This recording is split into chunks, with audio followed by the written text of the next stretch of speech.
Imagine looking at a painting and realizing it's a window into someone's fractured mind. Art created by people whose reality has shattered, whose sense of self has splintered, whose perception of the world is fundamentally broken. Today, we're diving into the most disturbing paintings ever created by people with severe mental illness. From the chaotic visions of schizophrenics to the fragmented identities of those with dissociative disorders. From the twisted minds of serial killers to artwork that reveals psychosis in its rawest form. This is a journey through madness, captured on canvas. Throughout history, art has often been associated with intention, education, and recognition. We tend to think of artists as people who consciously choose to create, who understand their audience and their place in the art world. But not all art begins that way. Some of the most unsettling and emotionally intense images ever created were not made for galleries, critics, or viewers at all. They were created in isolation, often in silence, by individuals whose inner reality was already far removed from the outside world. This kind of art doesn't ask to be understood.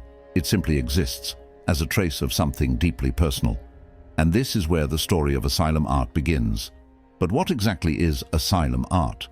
Asylum art refers to artworks created by patients inside psychiatric institutions, primarily in the late 19th and early 20th century.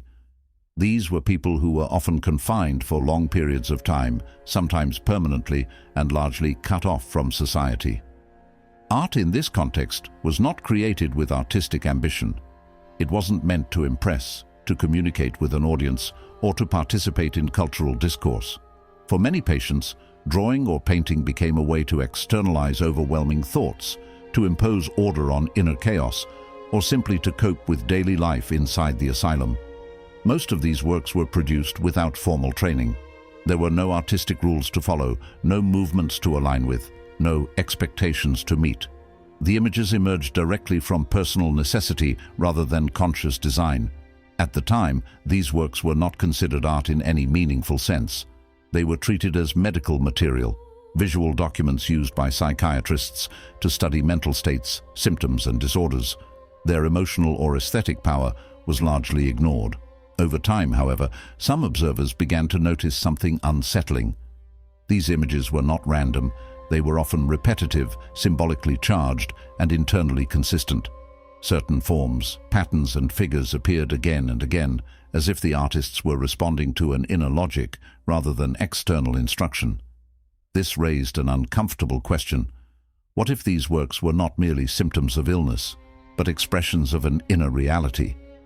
This shift in thinking became especially influential through the development of art brut, later also known as outsider art. The term was popularized by artist Jean Dubuffet, who was drawn to creative works produced outside the traditional art world by people without formal training, often living on the margins of society. Dubuffet believed that these works possessed a rawness and authenticity that conventional art had lost. Asylum art played a central role in shaping this idea. One of the most important foundations for this perspective was the Prinzhorn collection. In the 1920s, German psychiatrist Hans Prinzhorn assembled a vast archive of drawings, paintings, and sculptures created by psychiatric patients from institutions across Europe. In 1922, Prinzhorn published the book Artistry of the Mentally Ill, which marked a major turning point. Rather than treating these works purely as clinical evidence, Prinzhorn analyzed them as genuine creative expressions. He focused on form, symbolism, repetition, and emotional intensity, approaching the works not just as a doctor, but as a careful observer of human creativity. The book and the collection had a profound influence on modern artists, particularly surrealists and expressionists, who recognized in these images something deeply human and unsettling. What had once been dismissed as pathological began to be seen as meaningful, not because of illness, but because of expression. Let's go back to the asylum art again. To truly understand what asylum art represents, it helps to look at individual examples. Of course, not to diagnose the artists, and not to reduce their work to illness, but to see how different inner worlds found radically different visual forms. Among the many figures associated with asylum art, one name stands out in particular: August Natterer. August Natterer was a German electrician who spent most of his adult life in psychiatric institutions. He was committed to a psychiatric hospital in 1907 due to anxiety and delusions, and remained there against his will until his death. Unlike many other patients, his work is remarkable for its clarity, structure, and obsessive precision.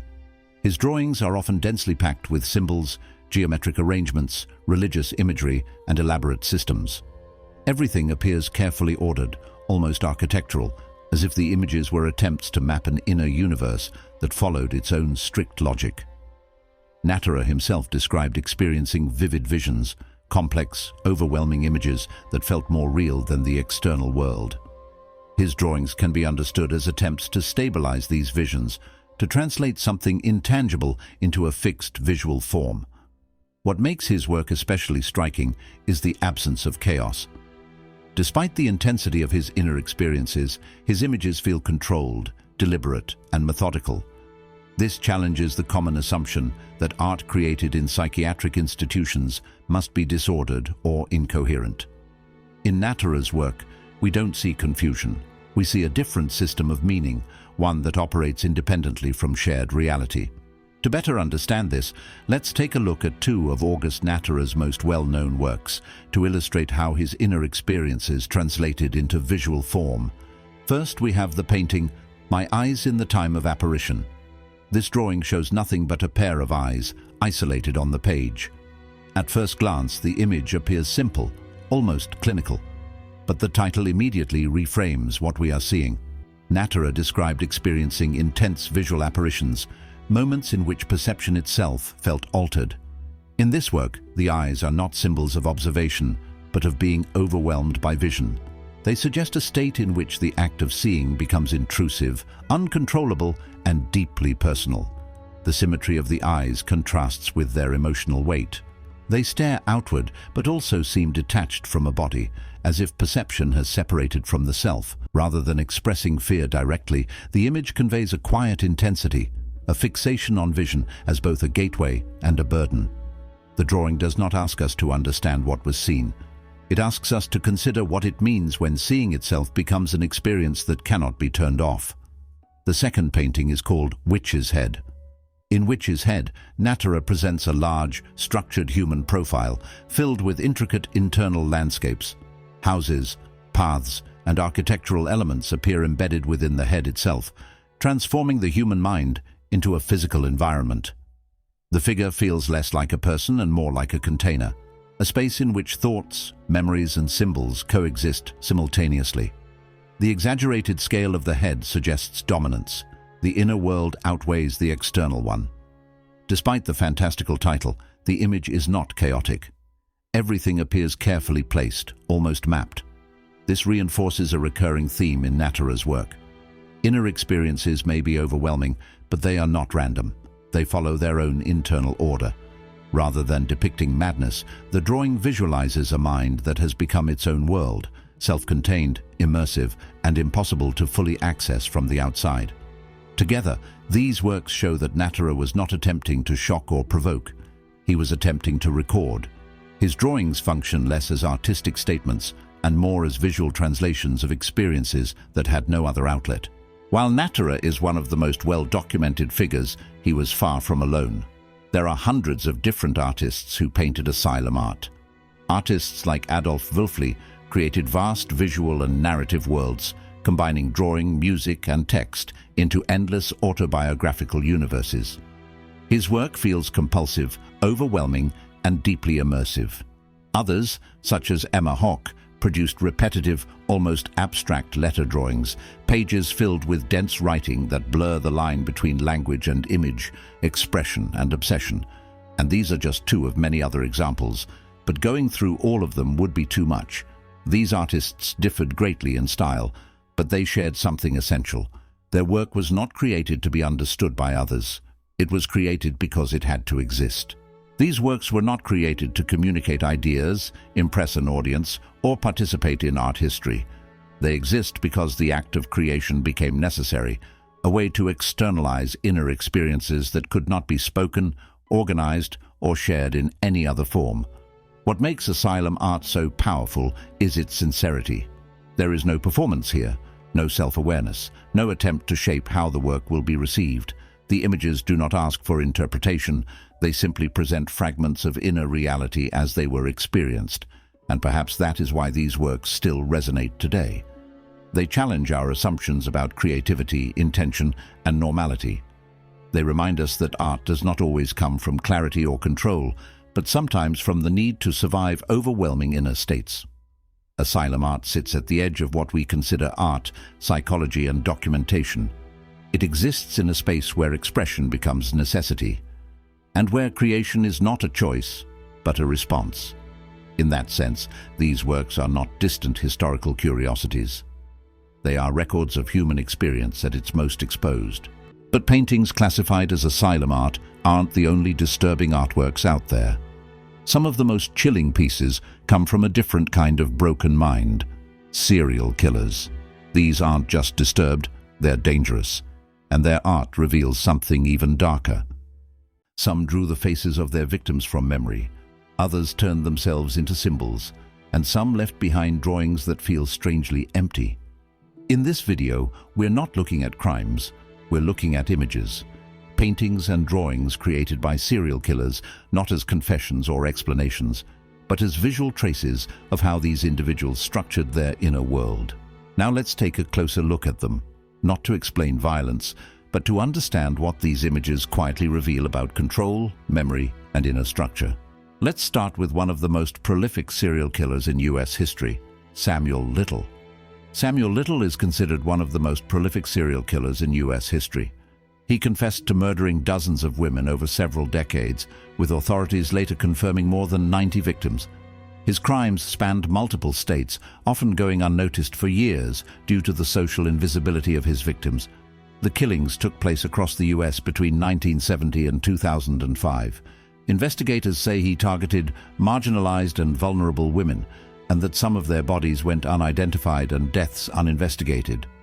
While in prison, Little produced hundreds of drawings, most of them portraits of women's faces. He claimed these were women he had killed, drawn purely from memory, sometimes decades after the crimes. Investigators were later able to match several drawings to real, unidentified victims. Visually, these drawings are striking for what they don't contain.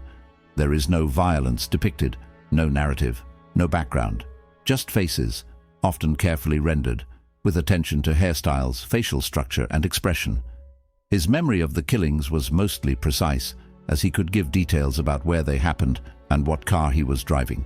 But he was unable to remember specific dates, which, investigators say, has caused further issues with identifying the victims. The drawings feel observational rather than expressive. They don't appear emotionally charged. Instead, they resemble a mental archive. Faces are isolated, stripped of context, frozen in a neutral state. The repetition is key, face after face after face, rendered with similar compositional choices. What these images suggest is not remorse or reflection, but fixation. The act of drawing seems less about remembering the person and more about preserving control over the memory. These are not portraits meant to humanize, they feel catalogued. In Little's drawings, memory exists without empathy. The images function almost mechanically, as if recalling faces was a skill, not an emotional burden. What makes them unsettling is precisely their emotional flatness. Let's continue with John Wayne Gacy.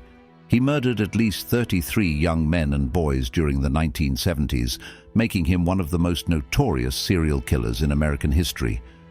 What distinguishes Gacy from many others is not only the number of victims, but the life he managed to maintain alongside his crimes. Gacy was socially active. He owned a construction business, volunteered in his community, and was known for entertaining children at public events. To the outside world, he appeared approachable, reliable, even generous. This carefully maintained public image played a crucial role in how he navigated daily life without immediate suspicion. This dual existence, the private offender and the public persona, is essential for understanding his artwork. While incarcerated, Gacy began painting extensively. Many of his paintings depict clowns, often variations of his Pogo the Clown character. These works are among the most widely recognized examples of art created by a serial killer and are still circulated today. In the most famous example of a painting by John Wayne Gacy, he depicts a killer clown. It is, as anyone familiar with the wretched man will know, a self-portrait. Visually, the paintings are strikingly controlled. The colors are vivid, the compositions clear, the figures well-defined. Faces are expressive, yet contained. There is nothing chaotic or accidental about these images. They feel deliberate, almost rehearsed. What's important is that these paintings are not abstract explorations of emotion. They are representational, theatrical, and symbolic. The clown becomes a recurring motif, not as something disturbing, but as something familiar, cheerful, and recognizable. In this context, the clown functions less as a disguise and more as a constructed identity. Gacy's art doesn't appear to question who he is. Instead, it reinforces a version of himself he wanted to project. The repetition of the clown imagery suggests fixation, but not confusion. Unlike other offenders whose art reveals fragmentation or inner collapse, Gacy's paintings feel stable. They present a role that is confidently performed. The images communicate control over appearance, over narrative, and over perception. There is also a notable absence in these works. Despite the weight of Gacy's crimes, the paintings contain no visible guilt, no fear, and no emotional rupture. The tone remains strangely upbeat, even celebratory. This emotional disconnect is what makes the images unsettling, not because they depict horror, but because they refuse to acknowledge it. Rather than offering insight into inner conflict, Gacy's art functions as self-curation. The paintings preserve a persona that existed alongside, and perhaps in opposition to, reality. Identity here is not explored, it is staged and maintained. Gacy's paintings are unsettling because they are controlled. They present a clear role, a stable image, a carefully maintained identity. But not every offender uses images to perform or preserve a persona. Some drawings don't attempt to manage perception at all. Instead of reinforcing identity, they reveal its collapse, or its absence. This shift becomes especially clear when we move from John Wayne Gacy to Henry Lee Lucas. Henry Lee Lucas is associated with one of the most chaotic and contradictory criminal narratives in modern American history. He confessed to hundreds of murders across multiple states, many of which were later proven impossible or unsubstantiated. Unlike Gacy or Little, Lucas's story was never coherent, and neither was his sense of self. This instability carries directly into his drawings. The artworks attributed to Lucas are visually simple, sometimes crude, and notably inconsistent. Figures are often poorly defined, proportions are off, details appear arbitrary rather than intentional. There is no recurring symbol, no repeated motif, no visual language that develops over time. Unlike Little's obsessive focus on faces or Gacy's repeated clown imagery, Lucas's drawings don't seem to return to anything. Each image stands alone, disconnected from the next. What's striking is the lack of refinement. These drawings don't appear worked on or revisited. They feel immediate, almost disposable. Lines are hesitant or careless. Forms don't suggest control or fixation, but rather a lack of internal organization. Symbolically, the images offer very little, and that absence becomes the key feature. Where other offenders use art to structure memory or identity, Lucas's drawings suggest a mind without a stable internal framework.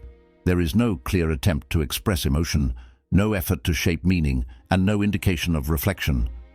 The images feel unfinished, not just technically but conceptually. This doesn't make them less disturbing, it makes them disturbing in a different way. What we see here isn't performance or fixation, but fragmentation. The drawings don't tell a story, they don't defend an identity, they don't even seem to preserve memory. Instead, they reflect disconnection from self, from narrative, and from consequence. In Lucas's case, the absence of structure is the structure. The images don't confront violence, but they also don't conceal it. They simply fail to organize it into anything meaningful, and that emptiness may be the most unsettling quality of all. Taken together, these images show that even within extreme violence, inner worlds can look radically different. Some drawings preserve memory without empathy, others construct identity through performance, and some reveal little more than absence and fragmentation. What makes these images disturbing isn't what they depict, but what they quietly expose about control, structure, and perception. not explanations, not justifications, but visual traces of how different minds organized or failed to organize their inner world. Serial killers show us what happens when violence meets mental illness. But there's another disorder that creates art unlike anything else: dissociative identity disorder. When multiple personalities exist in one mind, their artwork becomes a battleground of fractured selves. Imagine waking up one day with no memory of creating a painting. You look at the canvas in front of you and it's completely finished. Detailed, expressive, clearly the work of hours or even days. But you have absolutely no recollection of painting it. The style is different from anything you've ever created. The subject matter is something you'd never choose. It's as if someone else took control of your hands and painted through you. For people with dissociative identity disorder, formerly known as multiple personality disorder, this isn't imagination. This is reality. Today, we're looking at some of the most disturbing and fascinating artwork ever created.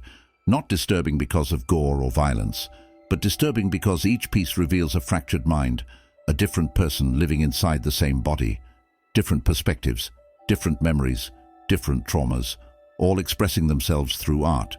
Before we look at the artwork, we need to understand what dissociative identity disorder actually is. DID is a severe psychological condition where a person develops two or more distinct personality states, often called alters, within a single body. Each alter can have their own name, age, gender, memories, and even artistic abilities. They can have completely different handwriting, different ways of speaking, different preferences. And here's what makes this relevant to our topic. Different alters often have completely different artistic styles. One alter might paint like a child, using bright colors and simple shapes. Another might create dark, abstract pieces that look like they came from a completely different artist. And sometimes, the most disturbing pieces come from alters who hold the traumatic memories that the main personality can't handle. Because here's the thing about DID, it almost always develops as a response to severe childhood trauma. The mind essentially fractures to protect itself, creating different identities to compartmentalize experiences that are too painful to process as one person. So when we look at art created by people with DID, we're not just looking at paintings. We're looking at visual representations of psychological survival. We're seeing how different parts of one person's mind try to communicate, to express what they can't say in words. And nobody demonstrates this more powerfully than the artist we're about to discuss. Kim Noble is probably the most well-known artist with dissociative identity disorder in the world, and her story is both heartbreaking and extraordinary. Kim has over 20 different personality states. Each one is distinct, with their own memories, ages, and abilities. Some of her alters are children, some are teenagers, some are adults, and many of them paint. Her DID wasn't diagnosed until she was in her late 20s, but the condition had been affecting her entire life. She experienced gaps in memory, lost time, waking up in places with no idea how she got there. She struggled to maintain relationships, to hold down jobs, to understand why her life felt so fragmented. It was during therapy that Kim's alters began to reveal themselves, and it was through art therapy that many of them found their voice. Here's what makes Kim's case so fascinating from an artistic perspective. Her different alters don't just paint different subjects. They paint in completely different styles, with different levels of technical skill, different color palettes, different emotional tones. If you saw these paintings side by side without knowing they came from the same person, you'd swear they were created by entirely different artists. Some of her alters create beautiful, serene landscapes.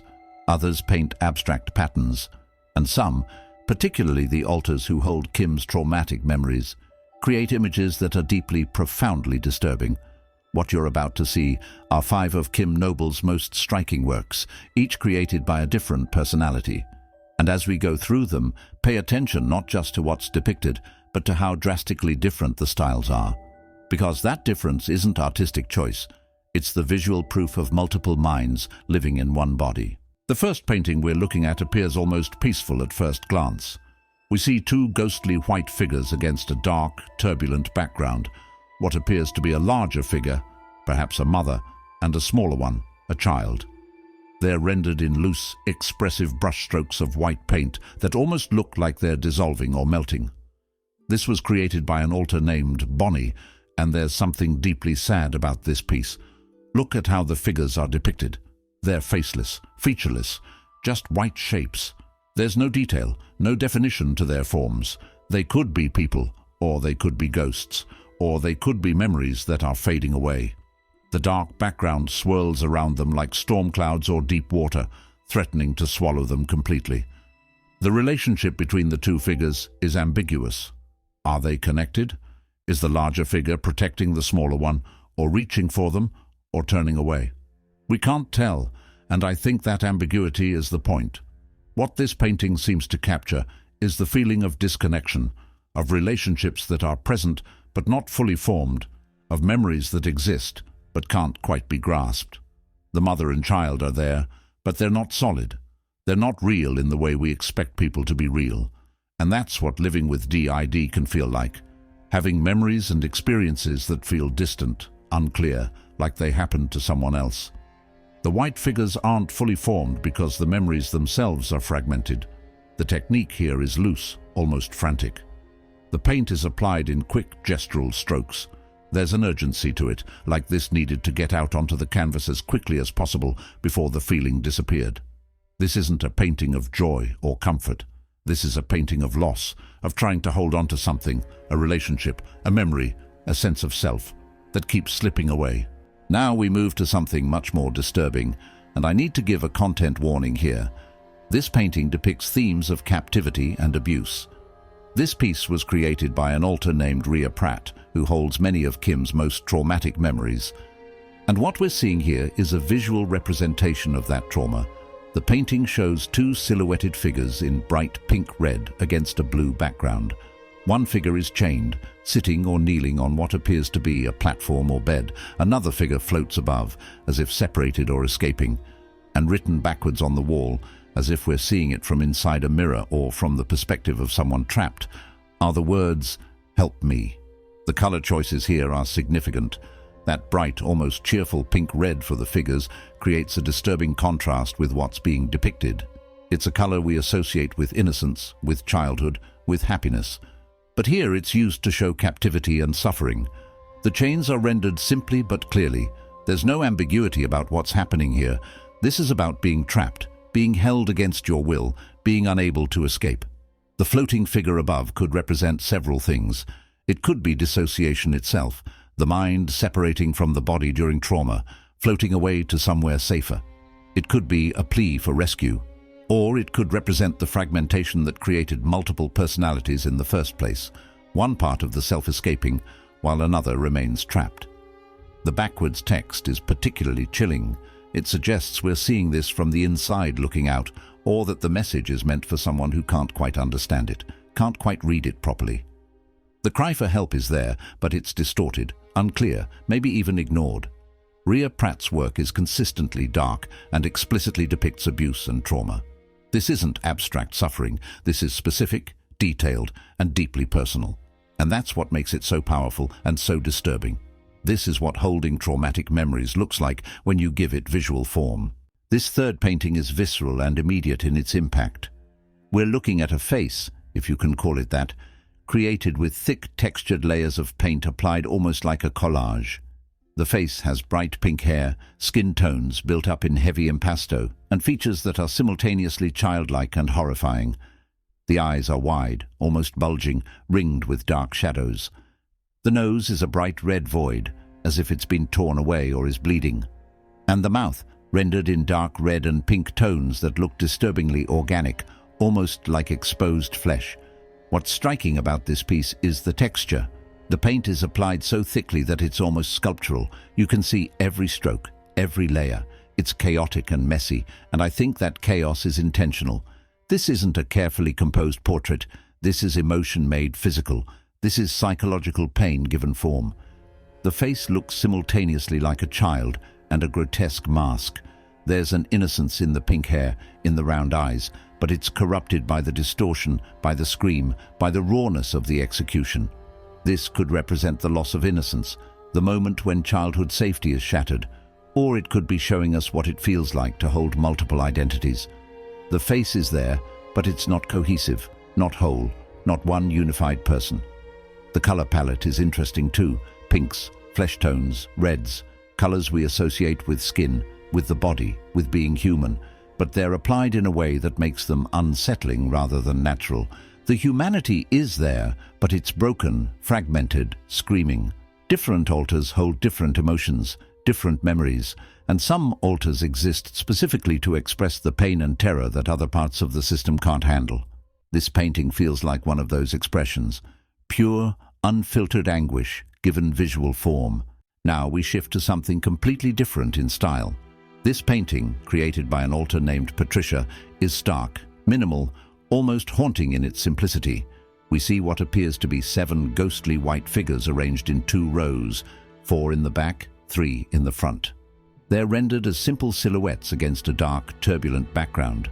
The figures are identical in their white, featureless forms, like spirits or shadows of people rather than actual humans. The composition is deliberately structured, almost like a family portrait or a group photo. But there are no faces, no identities, no individuality, just these blank white shapes standing together. And this, I think, is a perfect visual metaphor for dissociative identity disorder. Each of these figures could represent a different alter, a different personality within the system.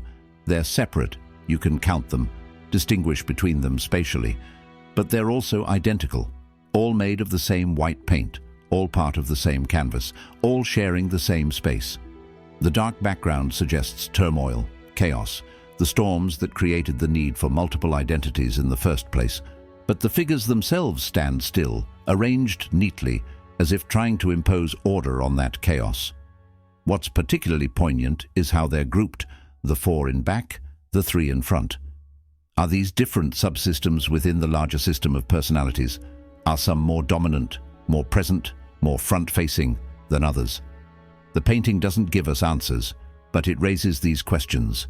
Patricia's style here is completely different from the previous paintings we've looked at, where other alters express trauma through chaos and visceral imagery. Patricia expresses it through absence, the absence of faces, of individuality, of clear identity. This is what it might feel like to be aware of your own multiplicity, to know that you are many, not one, to see the different parts of yourself lined up like this, separate but together, distinct but identical. Our final painting from Kim Noble's collection is perhaps the most unsettling in its simplicity. We see a face, elongated, almost alien in its proportions, rendered in shades of grey and white against a black background. The face appears to be melting or dripping downward, as if it's losing its form, dissolving before our eyes. The eyes are present but distant, staring out at us with an expression that could be pain, could be numbness, could be resignation. The nose and mouth seem to merge and blend into each other as the face drips down, and the figure below, a body in white, seems to be catching or holding this melting face, or perhaps becoming part of it. This painting captures something essential about identity dissolution. The face isn't absent, but it's not stable either. It's in the process of changing, melting, transforming into something else. And for someone with DID, this might represent the experience of switching between alters. The sense that your face, your identity, your sense of who you are is not fixed, but constantly shifting. The elongated proportions give the face an otherworldly quality. This doesn't look quite human, and maybe that's the point. When your identity is fractured across multiple personalities, maybe you stop feeling fully human in the traditional sense. Maybe you feel like something other, something in between, something that doesn't quite fit the normal definition of a person. The monochromatic palette, blacks, whites, greys, strips away any warmth or vitality. This is clinical, cold, detached. It's how you might paint yourself if you felt disconnected from your own body, from your own face, from your own existence. And that dripping, melting quality, it's not violent, not sudden. It's slow, inevitable, like wax melting or ice thawing. The identity is being lost gradually, and there's nothing that can stop it. What's particularly powerful about this piece is how the body below seems to be both separate from and part of the melting face. Are they catching it, absorbing it, becoming it? The boundary between where the face ends and the body begins is unclear, blurred, melting together. This is what fragmentation looks like. This is identity in flux. Now, Kim Noble isn't the first person with DID to create art. The most famous historical case was Shirley Ardell Mason, known to the world as Sybil, whose story was documented in a 1973 best-selling book. Sybil reportedly had 16 different personalities, and several of her alters also created artwork during therapy sessions. Unfortunately, unlike Kim Noble's work, there's almost no publicly available visual documentation of Sybil's art.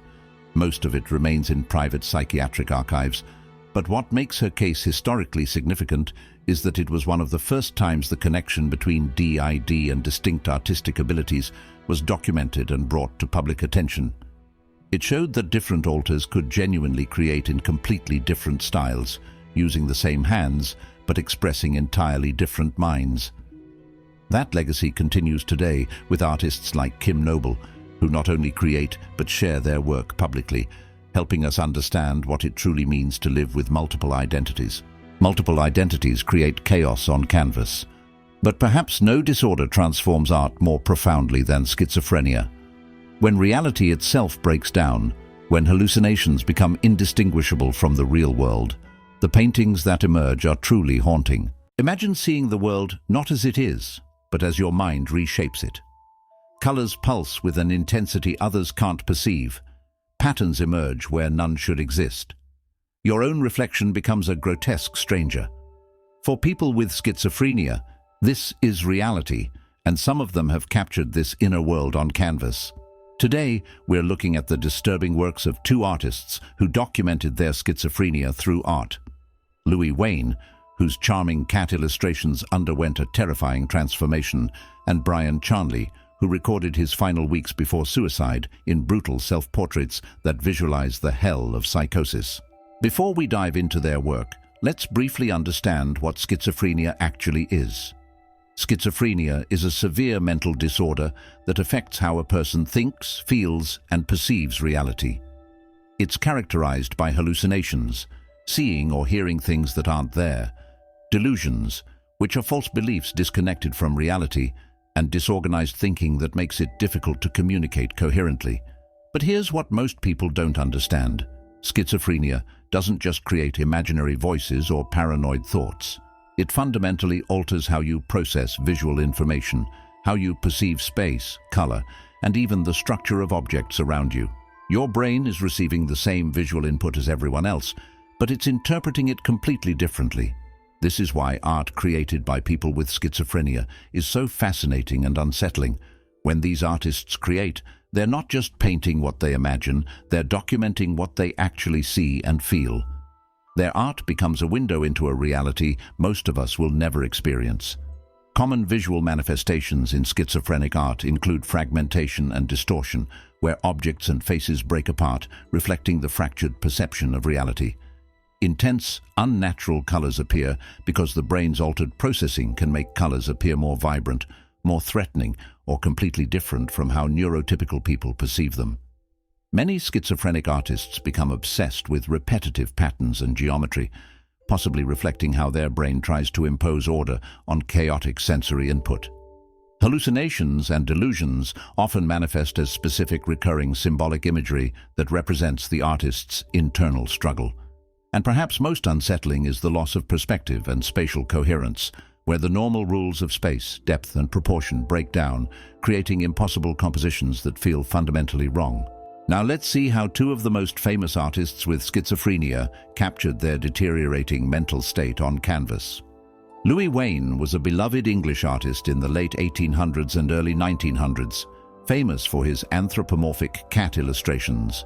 His charming, whimsical cats were everywhere, in newspapers, on postcards, in children's books. He was a household name, but in his later years, Wayne developed schizophrenia, and his cats changed. Let's look at one of his early pieces, two fluffy white cats with blue shading, depicted in a sweet, romantic scene.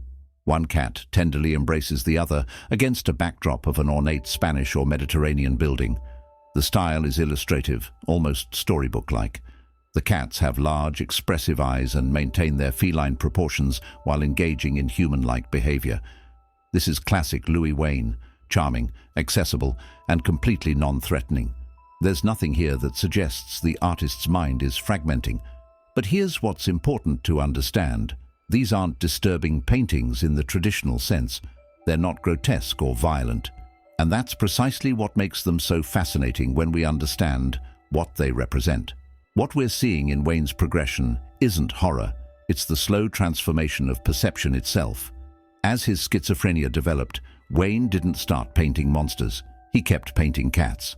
But the way he saw cats, the way he processed their form, color, and place in space, fundamentally changed.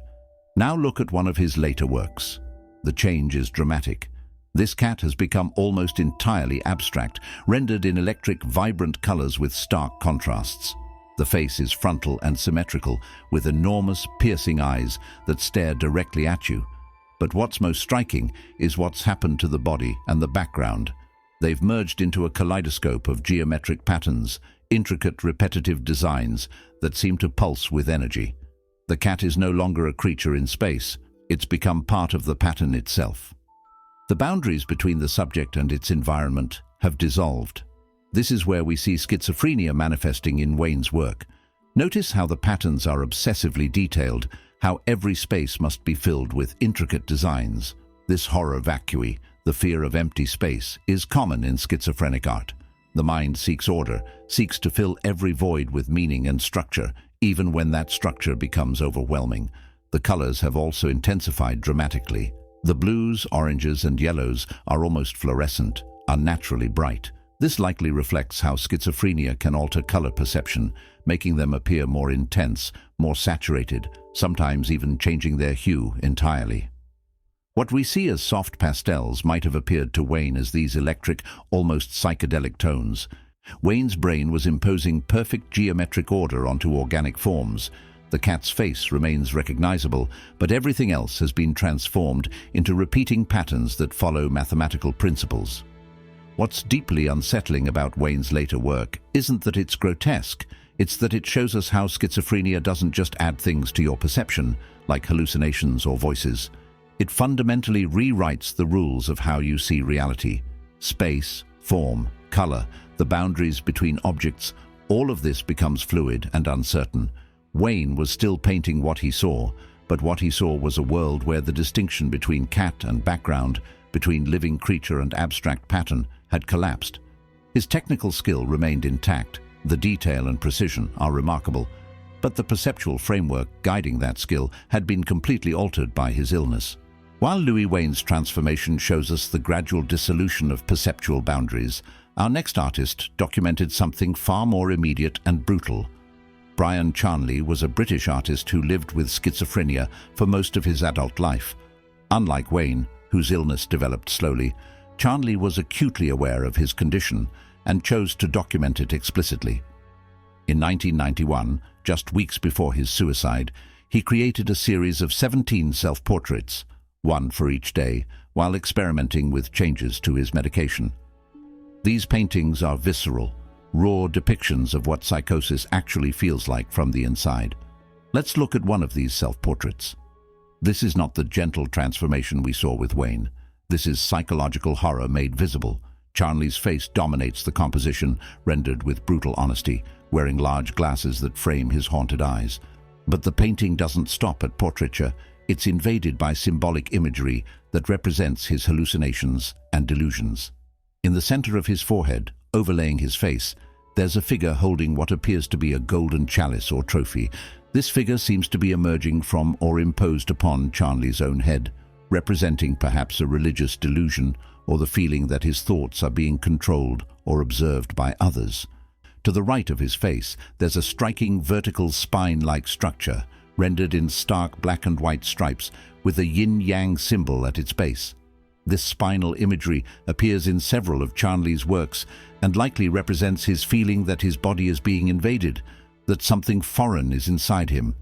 What makes this painting so disturbing is how Charnley has layered these hallucinatory elements directly onto his realistic self-portrait. He's showing us that these aren't separate from him, they are his experience of himself. When he looks in the mirror, these images, these symbols, these intrusions are part of what he sees. Notice also the background elements, dark, somewhat chaotic, with what appears to be a small bare tree and other fragmented imagery. There's no peaceful, coherent environment here. Everything is fractured, overlapping, competing for space in the composition, just as competing thoughts, voices, and perceptions compete for space in a schizophrenic mind. The color palette is also telling. The face itself is rendered in relatively naturalistic flesh tones, but the hallucinatory elements are more vibrant. This contrast emphasizes the distinction between external reality and internal experience, but also shows how the two are inextricably merged. Charnley also included written notes with many of these self-portraits, describing his symptoms and medication changes. This wasn't just art, it was documentation. He was trying to show the world what schizophrenia actually looks like from the inside, how it feels to have your sense of self invaded by images and ideas you can't control. The tragedy of Charnley's work is that it's a countdown.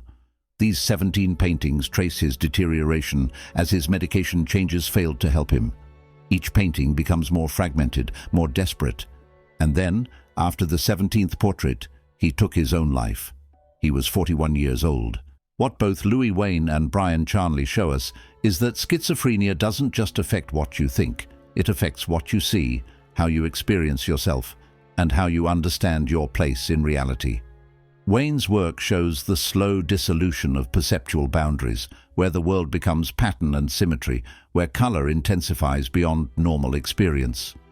Charnley's work shows the acute horror of psychosis, where your own reflection becomes a canvas for hallucinations, where the boundary between self and intrusion collapses entirely. These aren't just paintings, they're windows into a reality most of us will never experience. They're documentation of what it means when your brain betrays you, when the most fundamental assumptions about perception and self are no longer reliable. And perhaps most powerfully, they show us that even in the midst of this psychological chaos, the human need to create, to express, to document, remains intact. Both artists, despite their suffering, produced work of remarkable technical skill and profound psychological insight. That's what makes these paintings so important and so deeply unsettling. These paintings show us something most people will never experience. What it's like when your mind betrays you, whether it's the fragmented identities of dissociative disorder, the distorted reality of schizophrenia, the violence lurking in a killer's psyche, or the countless other ways mental illness can shatter perception. These artworks are more than just disturbing images. They're documentation of human suffering, windows into realities we can barely comprehend. The artists we've looked at today weren't trying to shock us. They were simply showing us their world. And perhaps that's what makes these paintings so deeply unsettling. They're not fiction, they're truth.